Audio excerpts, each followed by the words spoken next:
여러분, 사람이 진실을 마주하면 두려울 게 없다? 뭐가 두렵나? 죽음도 안 두려워. 진짜로 진실이 없으니까 두려운 거예요. 항상 여러분의 진실이 뭐예요? 아프다는 거잖아요. 그걸 인정하시라고요. 제대로 아프시라고요. 근데 계속 피하잖아요. 그러니까 계속 어중간하게 아픈 거예요. 그게 쌓이면 뭐가 된다고요? 한이 맺히는 거예요. 그때부터. 우리는 어릴 때 다 산타클로스의 존재를 믿어왔을 것입니다. 지금은 나오지 않습니다만 과거에 그 리더스 다이제스트인가요? 거기에 나온 말을 제가 기억합니다. 인생이 무엇인가? 산타를 믿는다. 산타를 믿지 않는다. 산타가 된다. 이 의미를 아시겠습니까? 어릴 적엔 다 산타를 믿죠. 나이 먹으면 믿지 않죠. 또 노인이 되면 산타 복장을 하고 산타가 되죠. 참 재미난 말이 아닐 수 없습니다. 산타클로스를 믿지 않지만 그 산타클로스를 불신합니까? 산타에 대한 추억은 남아있지 않습니까? 그게 비록 우리 아버지, 할아버지, 때로는 유치원 원장님일지라도 그 추억은 남아있을 것입니다. 하나님에 대해서 우리가 어릴 적에 많은 기대랄까요? 아이 같은 마음을 갖습니다. 방금 지방에서 근무하시는 20대 한 젊은 청년분과 대화를 나눴습니다. 오랫동안 하나님을 믿어왔고 또 성가대 봉사, 교사 많은 일을 해왔던 분이십니다. 제가 블로그가 있는데 그 블로그에 있는 분들을 거의 다 보셨더라고요. 참 놀라운 분이 아닐 수 없습니다. 그 형제분이 이렇게 말씀을 하시는데 하나님에 대한 어떤 실망을 많이 했다. 여러 가지 사연을 들어보니까 그럴만도 해요. 너무 인생의 아픔도 많았고 삶이 힘겨웠었습니다. 여러분들, 하나님에 대해서 우리가 무조건 좋다, 훌륭하다, 놀랍다, 하나님은 전능하다 이런 것만 들어봤잖아요. 여러분, 이걸 아셔야 됩니다. 오늘 제가 하는 얘기는 칼 융이 얘기한 하나님 이해하고도 약간 비슷한 측면이 있습니다. 여러분들, 자연을 만드신 분이 하나님이시죠. 자연 속에서 우리가 하나님을 많이 이렇게 느낍니다. 봄, 여름, 가을, 겨울을 보면서 참 하나님 참 아름다우시다. 하나님의 내면이 이렇게 보여진 것이 우주고 자연이니까 저는 이 자연을 보면서 참 놀랍습니다. 어쩜 이렇게 아름다울까, 자연이. 날씨가 파란 날은요 정말 미치게 아름다워. 미치게. 눈이 온 날 또 눈이 와서 또 아름답고, 또 비가 오면 또 비가 와서 아름답고, 꽃이 피면 꽃이 피서 아름답고, 단풍이 지면 요즘같이 단풍이 져도 또 아름답고. 하지만 여러분들, 자연이 아름답기만 합니까?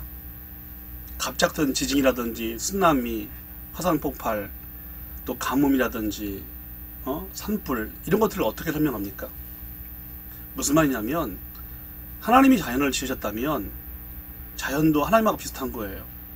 우리에게 아름다움과 풍성한 것들을 주지만 돌발적인 것도 주는 것이 자연입니다. 여러분들, 구약 성경에 보면 신명기라고 되어 있죠. 창세기, 출애굽기, 레위기, 민수기, 신명기 5번째 책입니다. 신명기에 의하면 이런 말씀이 있습니다. 모세가 이스라엘 사람들에게 마지막으로 권면하는 부탁입니다. 너희들이 하나님께 순종하면 복을 받고 순종하지 않으면 저주받는다. 이런 상벌사상입니다. 여러분들, 그런데 그 말씀에 근거해서 우리 한국의 교인들이 많이 순종하고 예배하고 헌금하고 봉사하고 기도하고 참 많이 했지 않습니까? 그럼 모든 자가 다 복을 받아야 되지 않습니까? 그렇습니까? 여러분들은 기도 안 해서 그렇게 사십니까? 저도 기도를 많이 못하지만 기도를 못해서 제가 이렇게 외롭게 삽니까? 인생을? 인생이라는 것은요, 그것만 있는 게 아니죠. 그래서 이스라엘 사람들 똑같은 고민했던 거예요. 무슨 말이냐면, 신명기에 근거하면 순종한 자가 잘 돼야 돼요. 근데 순종을 해도 이게 뭐가 안 돼. 일이 꼬여.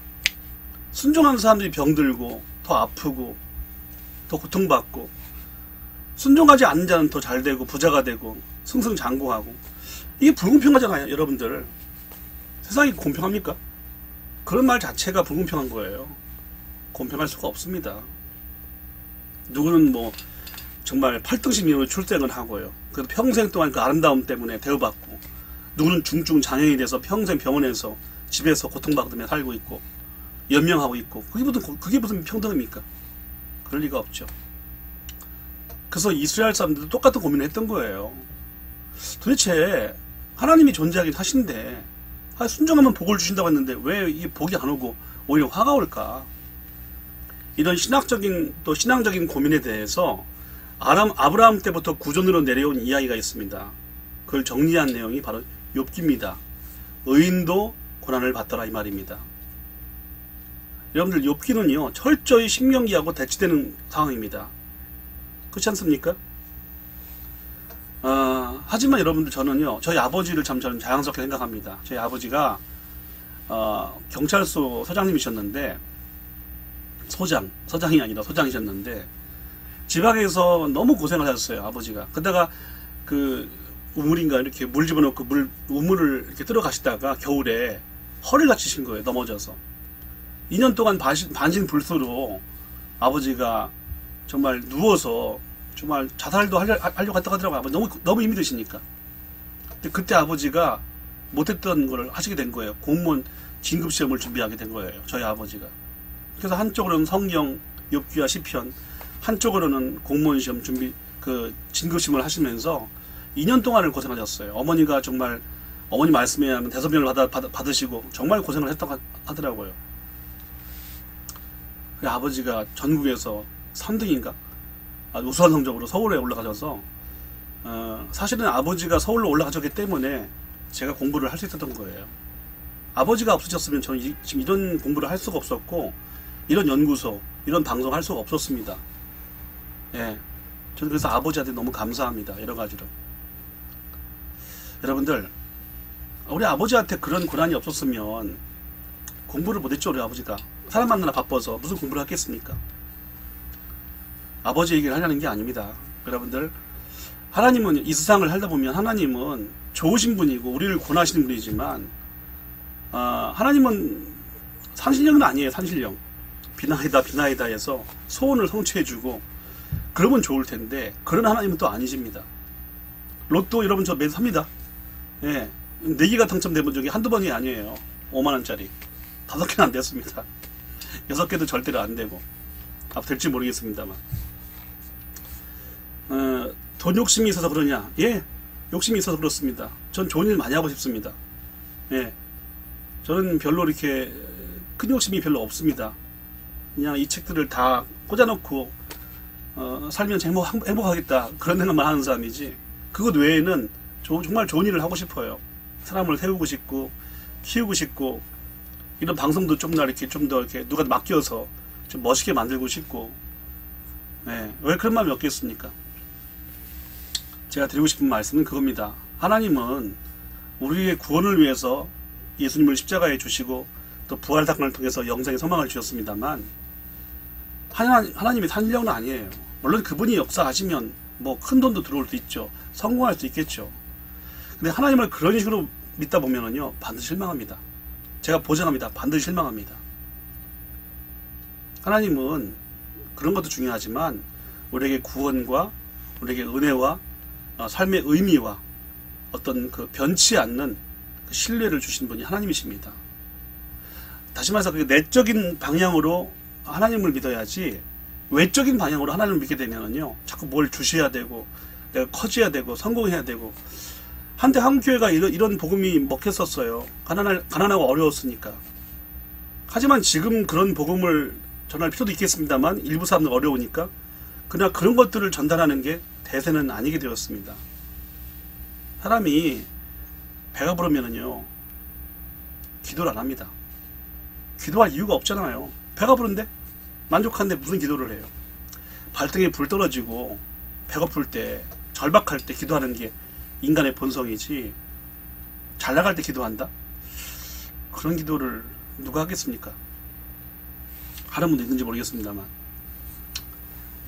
요약합니다. 오늘 하나님은 자연을 닮으셨습니다. 아니, 자연을 만드신 분이 그분이시기 때문에 자연이 하나님을 닮았다 말하는 게 옳을 겁니다. 그래서 자연은 우리에게 아름답지만 갑작스런 변덕스러운 충격을 주듯이 때로는 우리 인생을 살면서 하나님도 우리에게 우리가 원치 않는 그런 어려움들을 당할 때가 있는 것입니다. 예. 그러나 그렇지만 하나님은 좋으신 분이십니다. 그렇지만 하나님은 내 편이시고, 그렇지만 하나님은 저와 여러분들에게 구원을 주시는 분이십니다. 전 이것만큼은 우리가 분명하게 고백했으면 좋겠습니다. 아까 그 청년분과 대화하다가 제가 놀랐는데 이제 그런 질문을 했어요. 하나님이 왜 존재하신 줄 아느냐. 전통적인 신학에서는 우주를 만드시고 원리를 부여하셔서 행성과 행성이 돌아가게 하시고 봄여름 가을 겨울을 주시고 인과법칙을 주시고 이게 자연의 원리거든요. 두 번째는 뭐냐면 하나님은 왜 존재하시냐. 예수님 보내주시고 구원을 베풀어 주시고 우리를 성령을 통해서 영생의 소망을 얻게 하셨다. 뭐 이런 말씀을 들어봤을 겁니다.